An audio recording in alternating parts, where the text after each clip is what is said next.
going for the first 3 quarters there, but felt like you guys really galvanised in that fourth quarter to finish the game strong. How did you see it all unfold?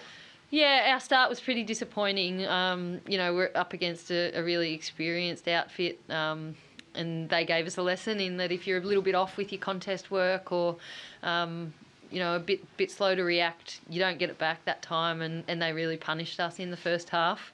But as you said, to our players' credit, their ability to reset and keep fighting despite the scoreboard being pretty disappointing is a sign of our growth and the team we want to be. Like, I've seen Melbourne go through that. Like the good teams, they learn how to fight. So I enjoyed that we were able to fight back after a disappointing half. That clearance count as well, probably at the start, very lopsided in Melbourne's favour, but you're able to make inroads on that as well, and I guess getting into that contest work, is that something that you were really proud to see? Yeah, it was our actual fundamentals of how to win a 1v1 contest, but what Melbourne do really well is make quick decisions and just hold space for each other really well. So I think it was more that was bringing us undone. When we were side by side, I thought we were up for the fight. It was more when we got caught kind of collapsing into the ball, and they're just so good at being able to hold their shape. So some great lessons in it for us. We got a lot of respect for them, obviously, and it just shows that, when you just keep practicing and getting the reps in and improving as they've done over a number of years, that's where we want to get to. So that we get a lesson today where the gap is, but pleasing that with a team that fights like that and sticks together, it's such an important foundation to be able to do that work. The conditions here are breezy at the best of times. I think today was probably to another level. Do you have any advice to the side about how to best play it going in? Yeah, we did. We knew it would be windy and prepped them for that. So we did a lot of with the wind against the wind work this week. So I almost would have been disappointed if we'd got here and it wasn't. But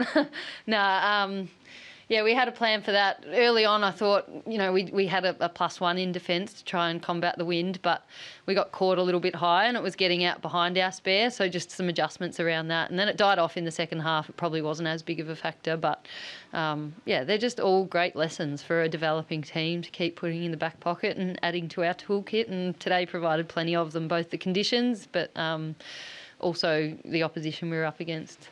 I guess as well, on a personal note, a lot of lead up today, coming up against your old side. Now that's all said and done, you've been able to see a few of the teammates. How's it all sort of feel now that the result's done and in the books? Yeah, to be honest, it felt very similar to any other week. Like, I just look forward to seeing our team compete. I want to see us improve. I, go into every game with a plan and the belief that we can win. So even though, I've spent a lot of time out here and with this group, it's, pretty easy to get pretty focused on what we're doing and caught up in the process of the week. So it didn't feel a whole lot different, but as you said, nice to get out here and see some old friends.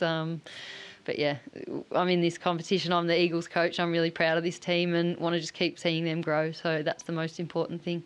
Bella Lewis battled on, copped a nasty knock to the right hip and ultimately pulled the pin just before 3/4 time. Yeah. How's she doing?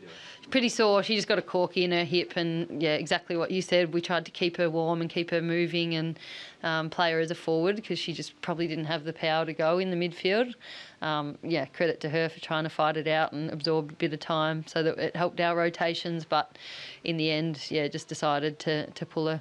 And obviously without Emma Swanson today through suspension, but how did you feel your leaders stepped up, especially through those trying patches throughout the game?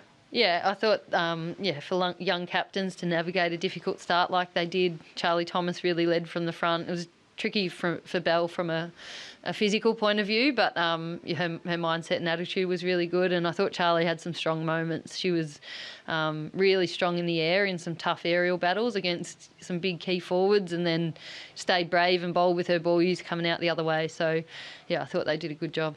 And back to Perth once you catch up with a few more faces, but you'll be there for 4 of your next 6 games, I think it is. So how great is that as a group to sort of, stay at home and really turn your nest into a fortress, I guess? Yeah, we enjoy time on the road together and opportunities like this, but to get back home in front of our home fans would be good. It was awesome. I mean, the families of our players and our fans are amazing where they travel, like to come all the way out to Casey Field's a really good showing again today that we really appreciate. And hopefully we give them something in that last quarter to travel back with us and come again next weekend, so it'll be good to be back in front of them. And just one more, Days. Annabelle Johnson had her club debut today. A bit of a positive one for her? Yeah, I thought she was really strong. I think, for her, it's been, I think she said nearly 1,000 days since she's gotten to play footy. So she loves her football. She's a competitor, and we saw that today. I thought, yeah, she was one of the shining lights. Like, to get her back out there with everything she's been through, to compete the way she did and to get through, I think now, yeah, it's exciting that we can keep building.